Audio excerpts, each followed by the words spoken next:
kami di sini saya membawa Dr. Minami dari Riken, kemudian Tato Mutani dari JICA, mungkin Bapak sudah kenalan tadi. Kami dalam proyek Satrep, Pak. Proyek Satrep ini bertujuan untuk mengendalikan penyakit gugur daun Thessalothiopsis. Riset ini dimulai sejak tahun 2020 sampai sekarang 2026, 5 tahun. Dan ini tahun terakhir, Pak. Nah, kayaknya Dr. Minami ini pengen memperkenalkan sebenarnya proyek ini terkait apa aja, Pak, gitu. Nah, ini kan yang kayak ini, Pak, ini kan kita tahu penyakit gugur daun Thessalothiopsis pertama kali outbreak di di Sumatera Selatan 2017. Oh iya, lampu plafon. Cari lampu lur. Itu no, biasa.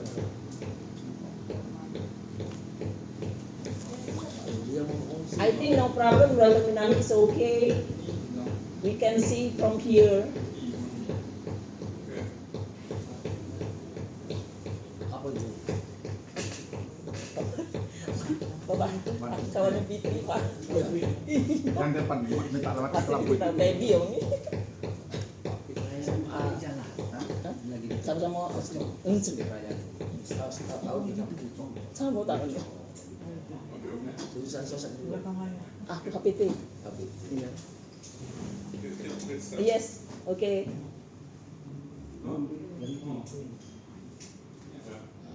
Nah ini Pak yang foto-foto kejadian tahun 2017. Kan Bapak tahu lah tahun 2017 kejadian penyakit gugur daun Thessalothiopsis. Next, Dr. Minami. Nah, tahun 2017 itu pertama kali ada laporan di Sumatera Utara, kemudian menyebar ke wilayah Sumatera Selatan, dan yang terserang penyakit gugur daun Thessalothiopsis lebih dari 300.000 hektar dari data 3,1 juta hektar yang tanaman karet tahun 2023. Next, Dr. Minami. Nah ini Pak data penyakit gugur daun Thessalothiopsis beberapa negara produsen karet dunia. Yang di Indonesia yang paling banyak Pak, 387.000 hektar. Kemudian Thailand, Sri Lanka, jadi semua negara produsen karet sudah diserang oleh penyakit gugur daun Thessalothiopsis. Next, Dr. Minami. Nah ini saya yakin Bapak sudah tahu produsen produksi karet dunia. Indonesia itu dulunya nomor 2, sekarang sudah tetap nomor 2 ya, tetap nomor 2. Dulu, meskipun luas wilayah itu kalah dengan Thailand, saya yakin Bapak sudah tahu. So Indonesia is now half of 2017. 2017, ya. There is now production half. Ya, semenjak tahun 2017 karena serangan penyakit gugur daun Thessalothiopsis jadi berkurang, Pak. Jadi pengaruh penyakit gugur daun sangat berpengaruh terhadap produksi karet di dunia. Karena loss produksi akibat penyakit gugur daun itu mencapai 40%. Saya punya datanya. Ya. Next, Dr. Minami. Nah, ini patogen penyebabnya. Jadi beda-beda, Pak. Di Vietnam itu penyakit ini disebabkan oleh Cholecalciferum sama Pestalo. Di Thailand disebabkan oleh Cholecalciferum. Di India Cholecalciferum. Indonesia disebabkan oleh Thessalothiopsis. Jadi beda-beda. Setiap negara memiliki menganggap bahwa patogennya berbeda-beda penyakit ini. Nah ini Pak yang kami temukan patogennya, saya yakin Bapak sudah tahu semua. Next, Dr. Minami. Nah proyek ini Pak berjalan 5 tahun. Kami bekerja sama dengan, selain Puslit Karet, kami juga bekerja sama dengan Universitas Indonesia. Itu Dr. Suloso, saya yakin Bapak sudah tahu, dari Indonesian Rubber Research Institute atau Pusat Penelitian Karet. Saya itu Tri Rapani Febianti Pak sebagai Project Manager.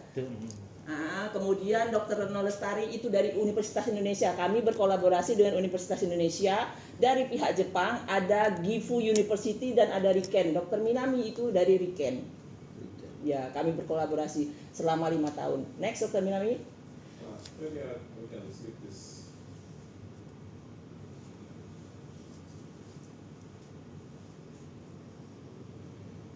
Ya Bapak Pak dilewat ke biar ada banyak ikut ini. Jadi Seleksi lagi.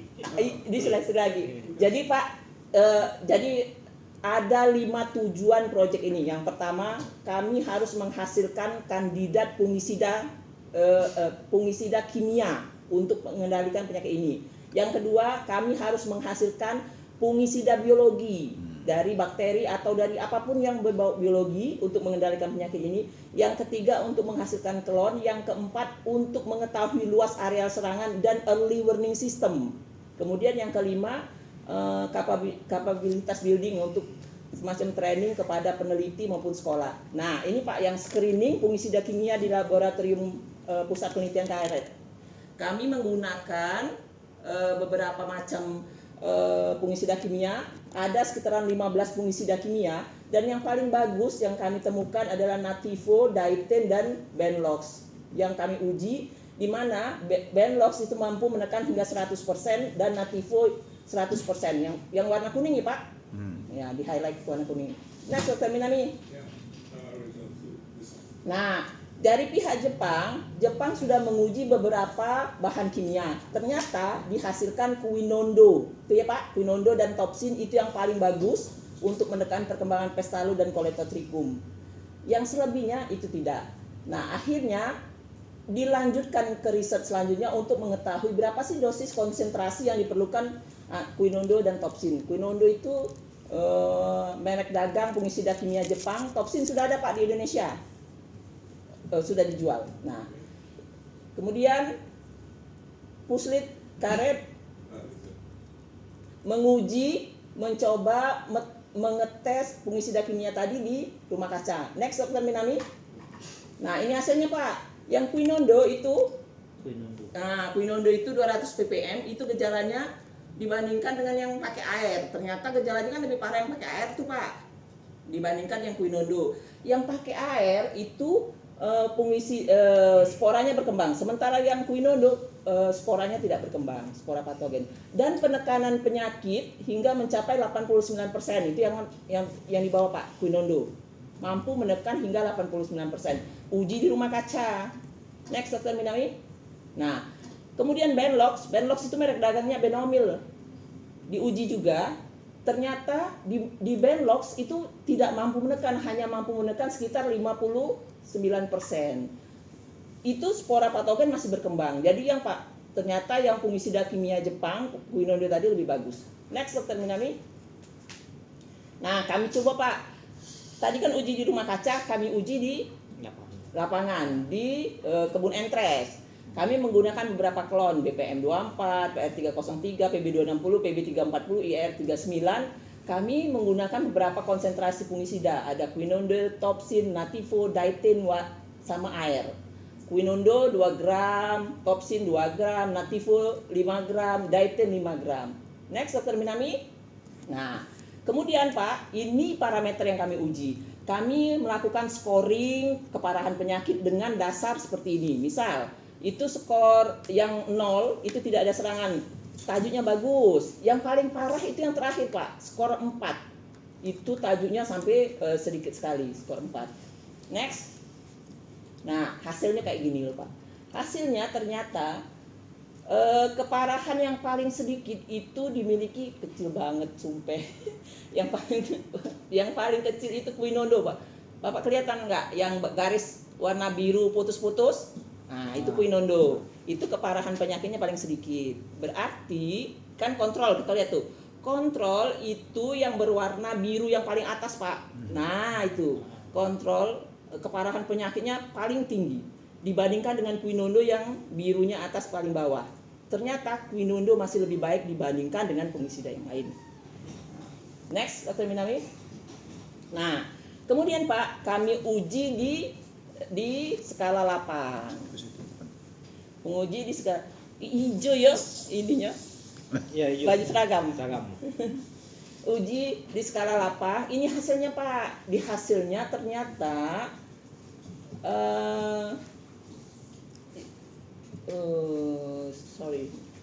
sorry Dr. Minami, it is very small.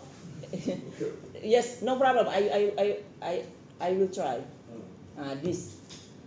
Oh no. Back. Can you back again? Nah, no. Yes, it is. Ini Pak. Ternyata dari hasil Topsin dan Nativo itu juga lebih baik menekan dibandingkan dengan Quinondo. Tadi kan kita sudah menguji Quinondo. Nah, ternyata Topsin lebih baik. Kemudian yang warna kuningnya. Nah, yang grafik yang bawah ya Pak, yang PB260 Coledotricum Quinondo paling bagus. Kemudian yang atas ternyata Topsin yang paling bagus itu. Jadi untuk Quinondo dia lebih bagus menekan Coledotricum, sedangkan untuk Pestalotiopsis Topsin yang paling bagus. Next Dr. Minami. Nah, ini perhitungan cost-nya Pak, biaya yang diperlukan untuk melakukan Itu. nah, Kalau ya. sampai situ mulai. Nah, cost-nya, gramnya. Bapak yang lebih senang kayak gitu ya Pak ya. Ya, kalau sudah mulai duitnya mulai bingung.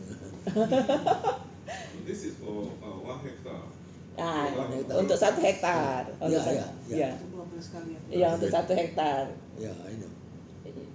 Oh, itu Pak dia itu. Can you back again? Nah, Ya. Topsin 2.400.000 loh Pak. 2.400.000 untuk 12 kali aplikasi. 12 kali aplikasi. 1 hektar. 1 hektar. Jadi kalau 12 kali aplikasi, kalau seandainya setahun, berarti Bapak butuh sekitaran kayak itu, 2.400.000. 2.400.000 sekali aplikasi atau 12 kali aplikasi? 12 kali. 12 time tuh. Cost in 12 time. Nah, yang paling tinggi Topsin sama Nativo. Nativo itu produk Bayer. Ulangi dulu Bu, Baby. 1 time berapa intervalnya? 2 minggu sekali. 2 minggu sekali. 2 minggu sekali. 12 time itu kan 12 kali, berarti 6 bulan ya. 6 bulan itu yang paling tinggi Topsin sama Nativo yang biayanya. Tidak dong, Topsin sama Nativo bener 14 juta ada.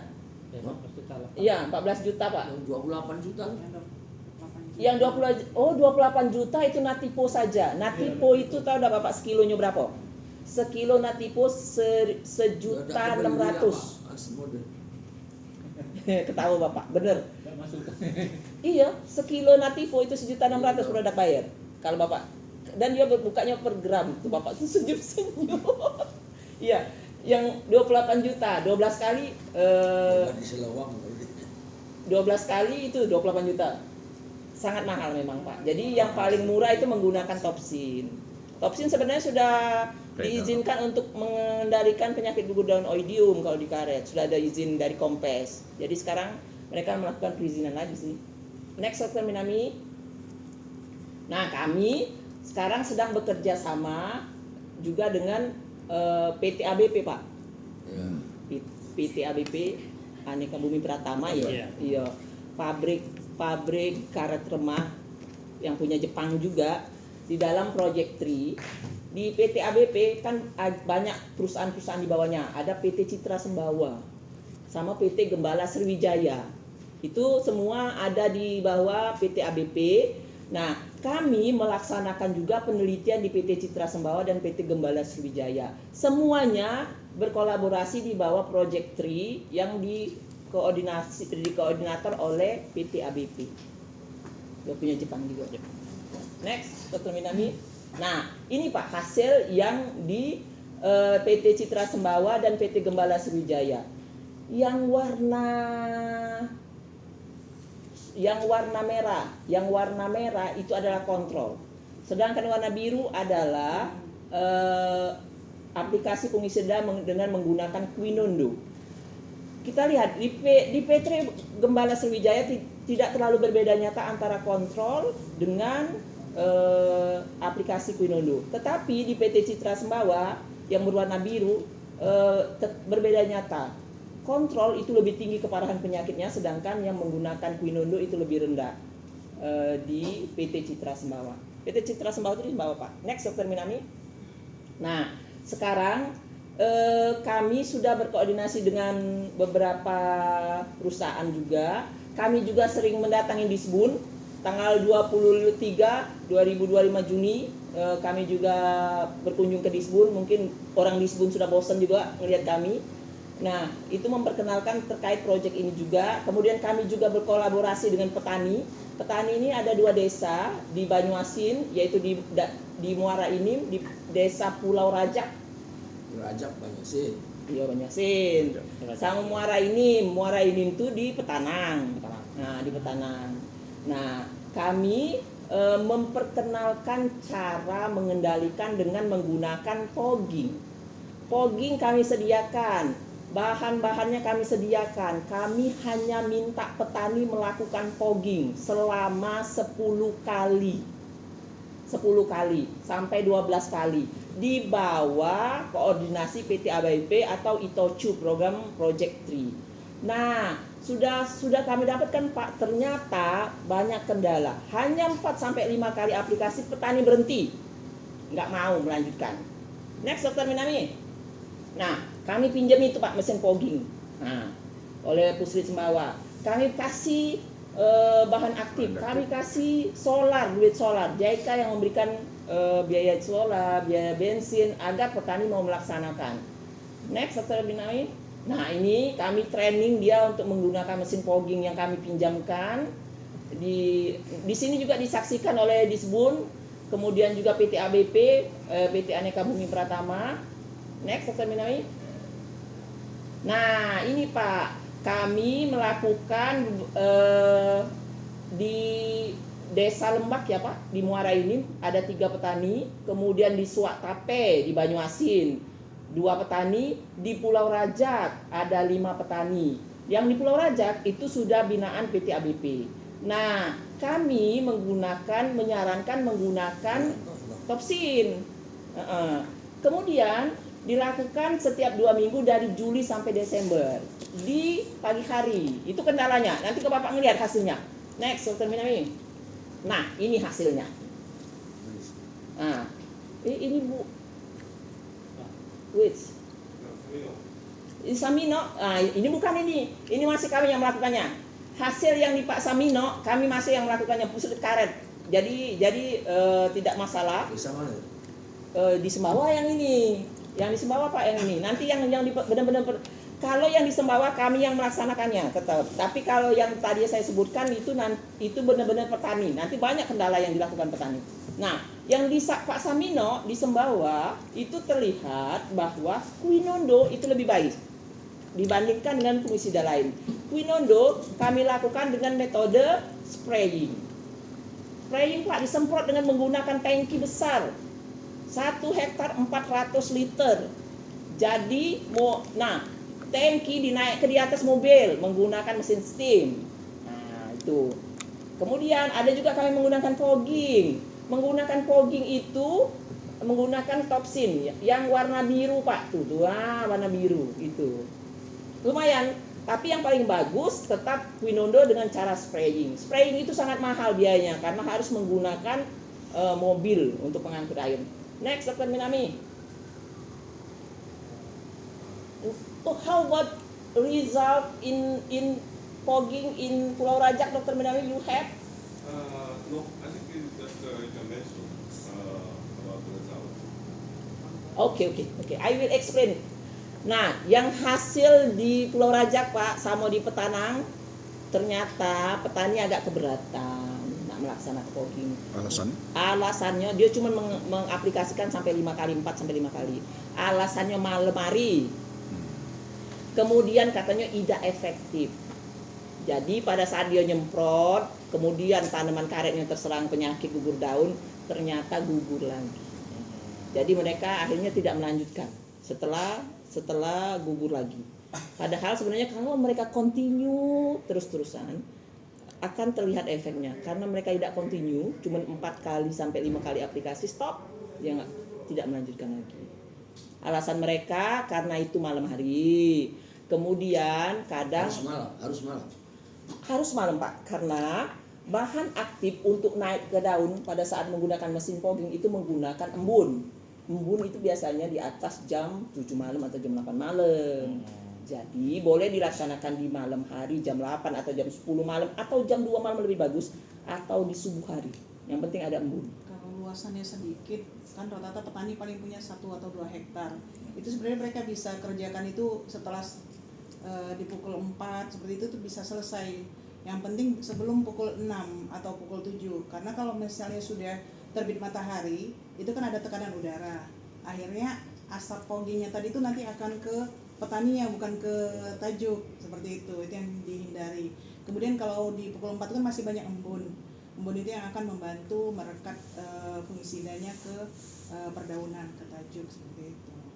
Tapi Nah, kalau itu. perusahaan besar agak berat memang kalau baru start di pukul 4 itu nggak akan selesai. Makanya mereka biasanya sebelum mereka tidur. Jadi dari mulai habis maghrib ya jam 8 tuh mereka start, jam 11 sudah selesai. Seperti itu. Padahal itu Pak dipinjemin galau-galau. Oke? Sudah mau. Okay, and we can also explain this year plan by the drone. Oh iya. Nah, karena petani keberatan, pada saat kami wawancara, apa saran mereka untuk mengendalikan penyakit ini? Mereka menyarankan menggunakan drone spraying. Nah, drone spraying ini JIK akan berencana untuk melakukan drone spraying untuk di petani maupun di pusulit karet, dan akan kami laksanakan pada saat bulan Juni. Kenapa bulan Juni? Pada saat setelah gugur alami muncul daun baru, itu yang akan dilaksanakan. So what? So that maybe you can go through experimental plot. Yes. Okay. Ya, Cobaannya. percobaannya tuh di Pulau Raja sama Petanang, sama di Pusulit Karet. I already explained about the location in the Indonesian Rubber Research and also Petanang. Pulau Raja. Yes. Yang lainnya, You want to explain it? I think it is no. Dr. Minami, I must explain this. No. No, this more better. It is No, to back again. Can you back again, Dr. Minami? No. Next. Nah, this. Nah, Pak, kan di beberapa negara, seperti Malaysia itu menganggap bahwa fungisida itu bisa mencemari produksi lateks yang untuk dot bayi, sarung tangan, mencemari. Akhirnya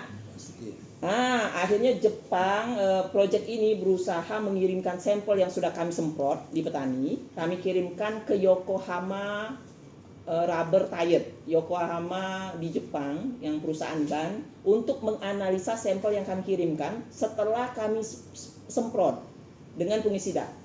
Nah, ini hasilnya Pak. Hasilnya memang toksin itu mengandung sulfur. Kemudian quinono itu mengandung bahan aktif yang bernama copper. Itu yang tidak boleh diaplikasikan di India, Malaysia, yang bisa menjadi kontaminan di lateks.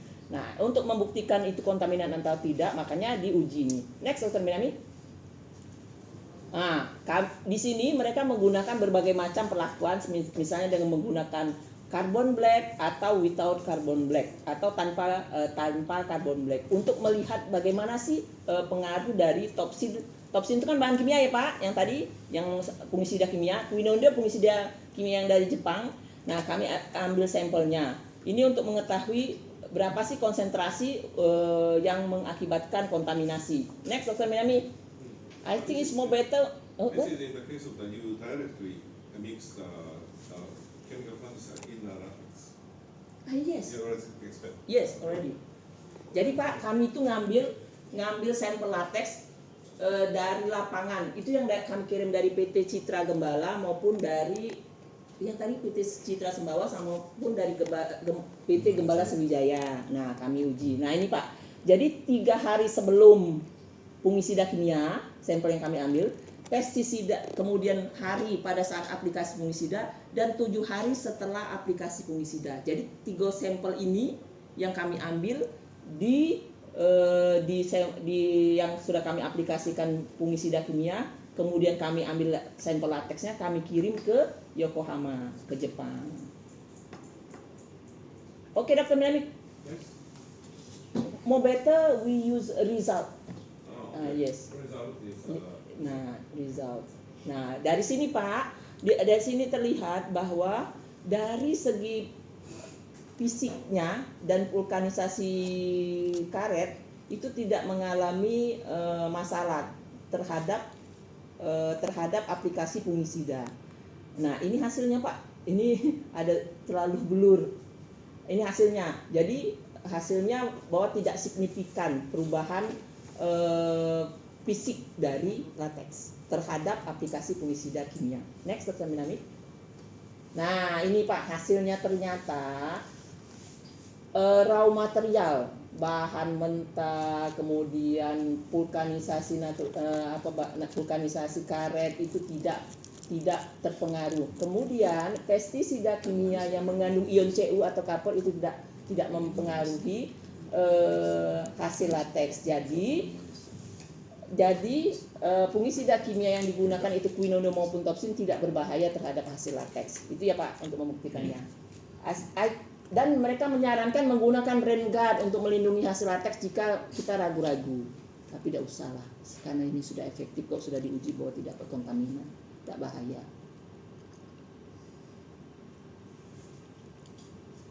Nah, sudah. Sekarang yang topsin tadi Pak, itu kan punya Jepang, Petrokimia Kayaku, mereka juga sedang melakukan uji efikasi di pusri karet. Saya juga sedang mengujinya untuk meregistrasi di kementerian. Karena selama ini topsin itu, mungkin Bapak tidak tahu ya topsin itu bentukannya? Belum tahu. Nah, topsin itu memang sudah didaftarkan untuk penyakit karet untuk mengendalikan oidium. Sekarang diperluas untuk mengendalikan Pestalotiopsis. Topsin itu berbentuk cair, itu bisa digunakan untuk fogging maupun untuk spraying, ya untuk semprot gitu. Sekarang lagi proses uji efikasi. What else, Dr. Minami? I must explain about what again? About biohazard. Okay. Kira-kira Bapak tuh masih nak lanjut ke denger cerita aku nih. Terus Lanjut. Lanjut. Lanjut ya. Lanjut. We can stop here and then further discussion. Oke. Jadi kan sudah aku bilang tadi Pak bahwa proyek ini untuk output 1 untuk menemukan fungisida kimia untuk mengendalikan pestalo. Output 2 untuk menemukan biofungisida untuk mengendalikan pestalo. Biofungisida yang digunakan di sini asal bahannya bakteri. Nah, bakteri. Kami bekerja sama dengan Gifu University untuk menghasilkan fungisida biofungisida yang berbahan aktif bakteri. Next, Dr. Minami. Nah ini Pak, ini panjang kali lebar kali tinggi nih. Ini cara kerja mulai dari pengambilan sampel tanah, pengambilan bahan, kemudian digerus, kemudian di plating. Panjang kali lebar kali tinggi, kemudian di plating akhirnya dapatlah kandidat bakteri sebanyak berapa banyak bakteri. Jadi, nah kemudian yang bakteri-bakteri yang sudah dimurnikan kami uji di daun nih Pak, nih diuji di daun untuk mengetes simptom atau gejala yang muncul akibat Pestalotiopsis dan kemampuan dari bakteri-bakteri tadi untuk mengendalikan gejala yang muncul. Next, Dr. Minami. Nah, dapatlah dua kandidat Pak dari 96 bakteri, yaitu Bacillus macam-macam Pak, ada Bacillus Bacillus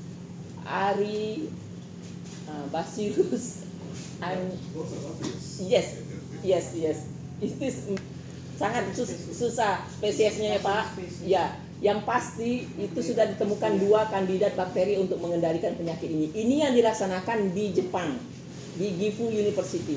Next, Dr. Minami. Can I stick to your case?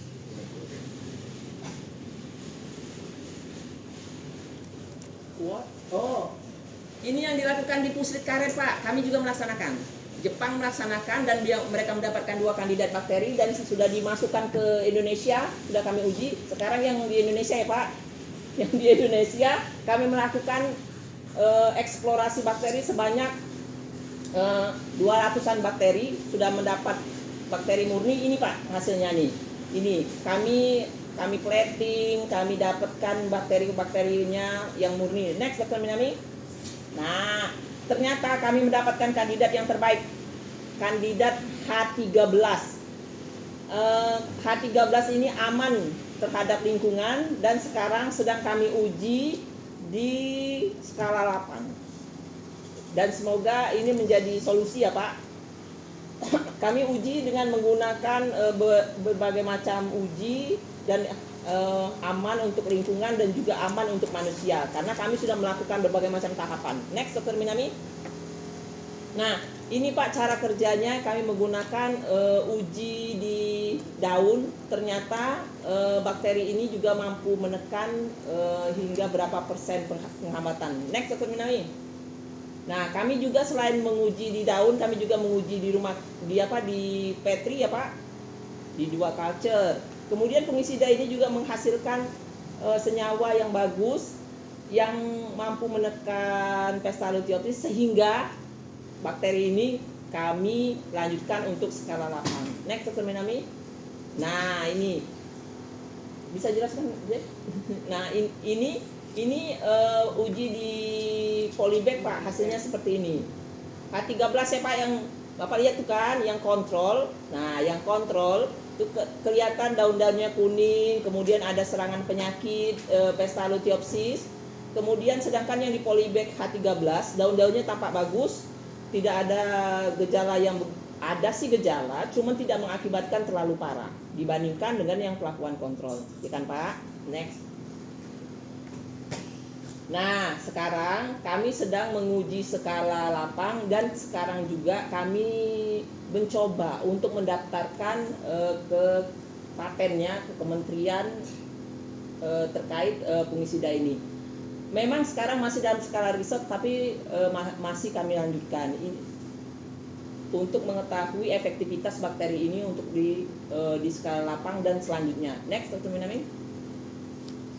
Nah, itu output 3. Output 3 ini Pak untuk menghasilkan klon yang tahan. Maybe this is too detailed. Maybe I can skip this one. Okay. Okay. Okay. And then we can skip.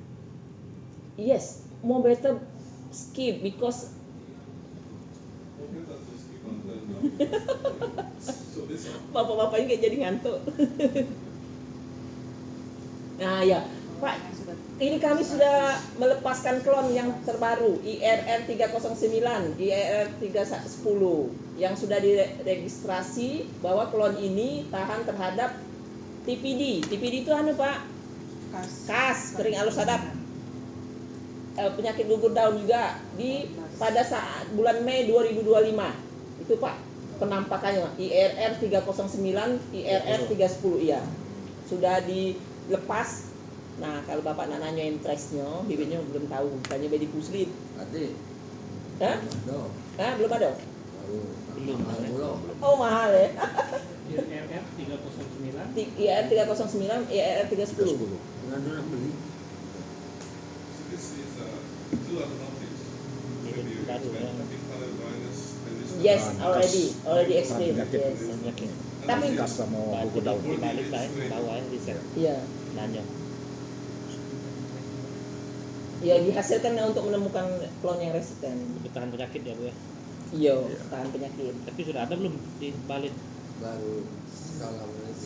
Kalau setahu aku sekarang masih perbanyakan. Interestnya mah ya belum ada bibitnya belum. Yo, Belum interest Pak ya. Pre-order masih pre-order. iya interestnya baik Pak. Iya. Next, Dr. Minami, what again? I think it's not almost all. Other very two details. Output 4. Output 4 kan sudah saya bilang tadi Pak, early warning system untuk peringatan dini kalau seandainya penyakit akan menyerang. Ini menggunakan drone hiper multispektral. Jadi setiap tanaman yang sakit itu mengeluarkan spektrum warna yang berbeda-beda. Panjang gelombang yang berbeda-beda. Tanaman yang sehat memiliki spektrum warna sekian dengan panjang gelombang sekian. Untuk itulah mereka mengetahui pada kapan akan terjadinya serangan penyakit dengan menggunakan drone. Nah itu multispektral, itu hipermultispektral. Yang hipermultispektral lebih cepat mendeteksi, lebih akurat dibandingkan dengan multispektral biasa itu Pak. Jadi itu cara kerjanya. Untuk yang output 4. Next Dr. Minami. Bapak-bapak ini Suskano. Nah ini Pak. Ini yang menggunakan multispektral dan hipermultispektral. How I can explain this? I think based on this aspect we can distinguish the infected tree and non-infected tree. Oh ya. Ya.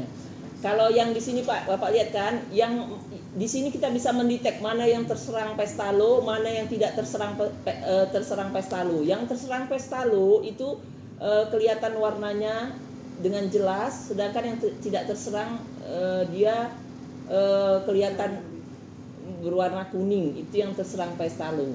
Itu dari situ bisa diaplikasikan, diketahui modelnya sehingga bisa disusun kapan akan serangan terjadi dan bisa menjadi peringatan dini untuk selanjutnya ke depan. Next, Dr. Minami. Well, next is going to details. What is this?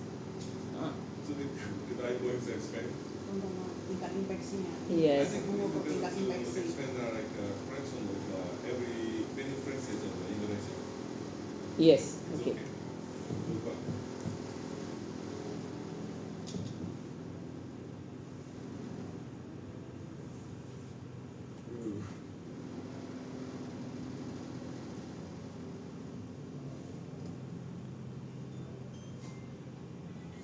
Nah, so I think it is all already. It is another. It is almost already. I think another one is alkali one. But Untuk this strain-strain must yang ada di Indonesia. be more interesting.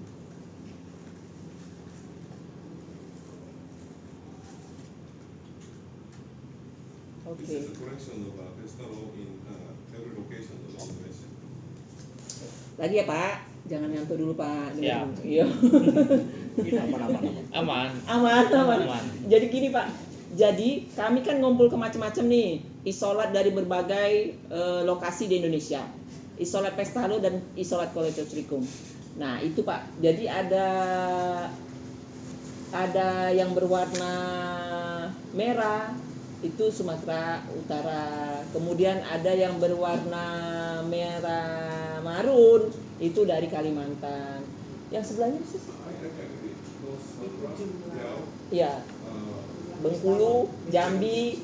I know. Sumsel warna apa? Sumsel. Jumlah isolat yang didapatkan. Sumatera Selatan, where is South Sumatera? Nah, nomor 5. Riau, itu Riau. Nah, Sumatera hijau. Iya. Hijau. It's Muara Enim and also Banyuasin. Nah, jadi dapat 2 isolat yang kami kumpul ke dari Sumatera Selatan, dari Banyuasin sama Muara Enim. Kayaknya ruang jelajah kami situ lah ya.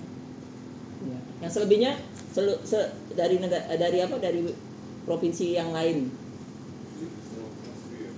Itu yang secara biologi itu aplikasinya mulai pakai apa deh? Yang biologi sekarang kami siram Oh siram. Apanya yang disiram? Penyiraman. dengan akar.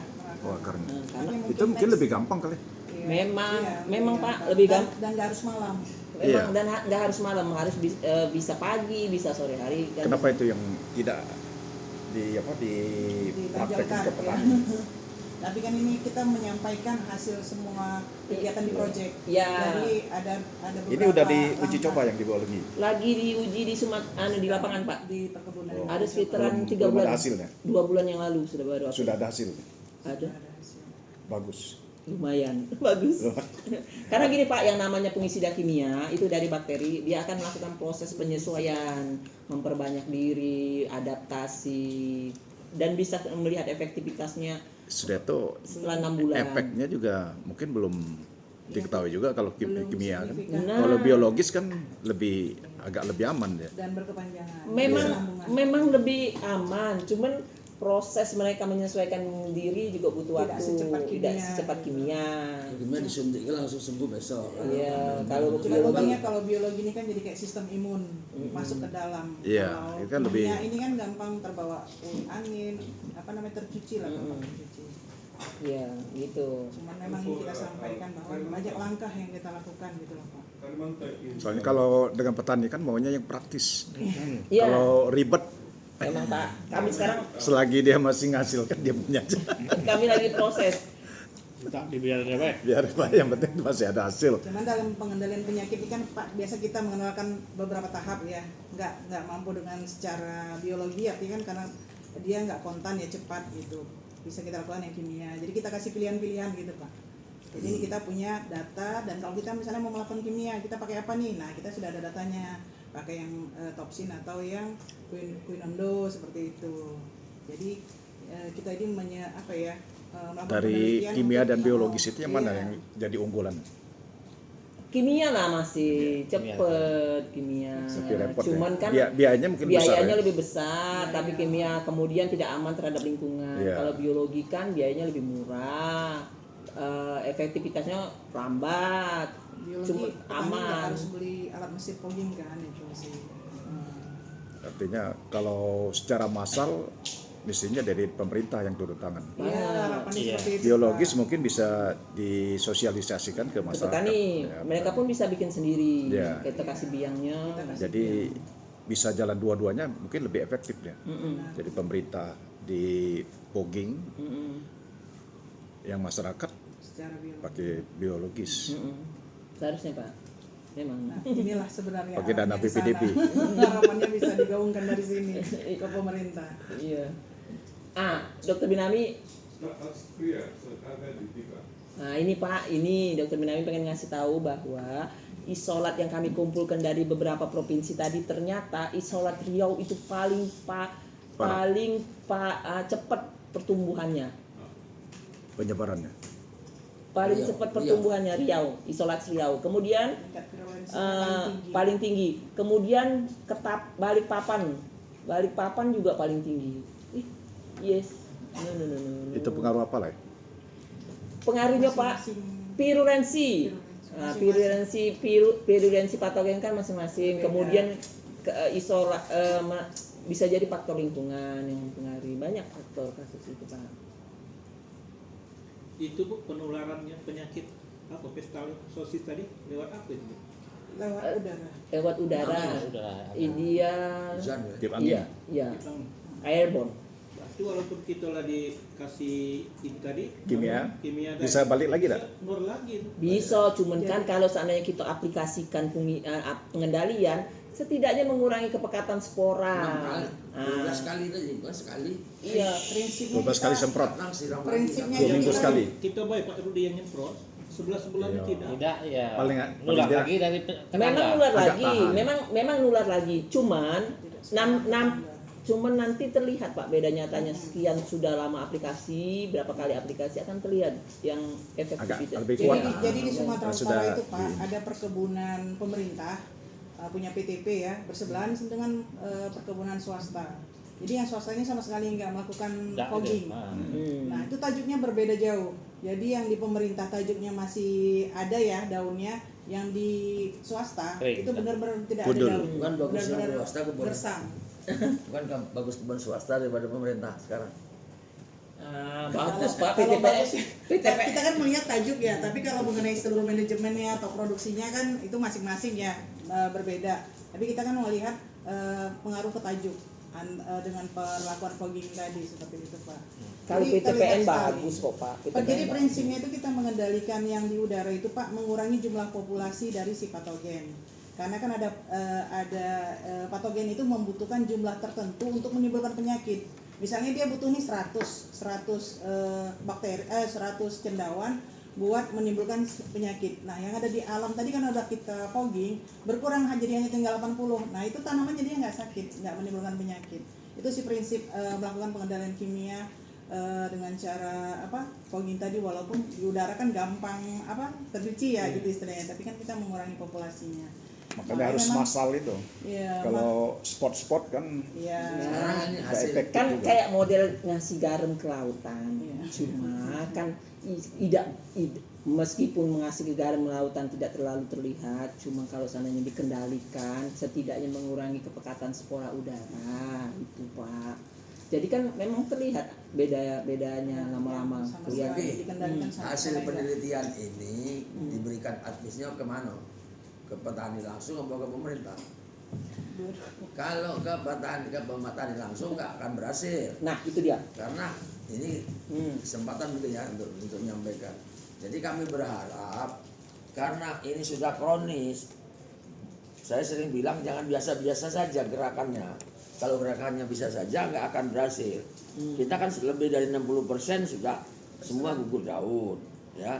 Kalau misalnya nanti hanya aplikasi 10% ya nggak ada hasilnya. Oleh karena itu kami berharap Dr. Minami hasilnya diadviskan kepada pemerintah, CGU Departemen Pertanian, Kementerian Pertanian, untuk jangan ngelihat yang tanaman lain aja, tanaman karet juga perlu diobati kan. Sekarang kalau misalnya fogging untuk tanaman padi massal, kenapa nggak diadakan gerakan massal kayak malaria itu, gerakan massal fogging massal untuk penyakit gugur daun. Nah, begitu. Jadi nanti kami mohon hasil ini Pak siapa nih? Mitani. Pak Mitani disarankan kepada pemerintah, Dr. Mitani, agar pemerintah nanti memberikan bentuk apa swadana, misalnya tenaga kerjanya dari petani, Atau CSR-nya dari pabrik ban. ya misalnya begitu. Karena kan di samping untuk memperbaiki produksi, meningkatkan produksi juga untuk memperbaiki karbon kan, untuk Ya, mengurangi bagus, penyerapan untuk lingkungan. karbon. Heeh. Jadi bukan hanya kebutuhan petani-petani saja duitnya, tapi karbonnya untuk dunia kan. Nah, oleh karena itu bagaimana gerakan seperti gerakan warang, gerakan apa untuk di malaria dan lain sebagainya itu, bagaimana kalau di karet ini ada gerakan seperti itu? Mungkin nggak seluruh, satu kecamatan dulu, kecamatan. Duluan Pak Asmudin ini dari Prabu Mule, sengaja saya bawa, saya undang ke sini dari Prabu Mule. Itu satunya dari Oganilir, jadi dua mewakili dua kabupaten. Jadi nggak tanggung-tanggung nih, mereka ongkos sendiri kepingin dengar ibu mau ngasih apa nanti. Oh itu. Artinya ngasih informasi apa, hasilnya bagaimana, aplikasi ke lapangannya nanti seperti apa, itu yang diharapkan. Ini mewakili dari pabrikan yang tukang menerima karetnya, Pak Kusnaidi ini. Jadi kami lengkap ini saya bawa. Itu orang dinas. Sana itu dari yang Pulau Rajak itu, Pak Arianto itu orang sana. Walau rajak. Nah itu Pak Rajo, desa apa? Tape. Suat Tape. It is from Ya, Suat Tape, petani Pak. Mr. Petani, Arianto, petani. Ah,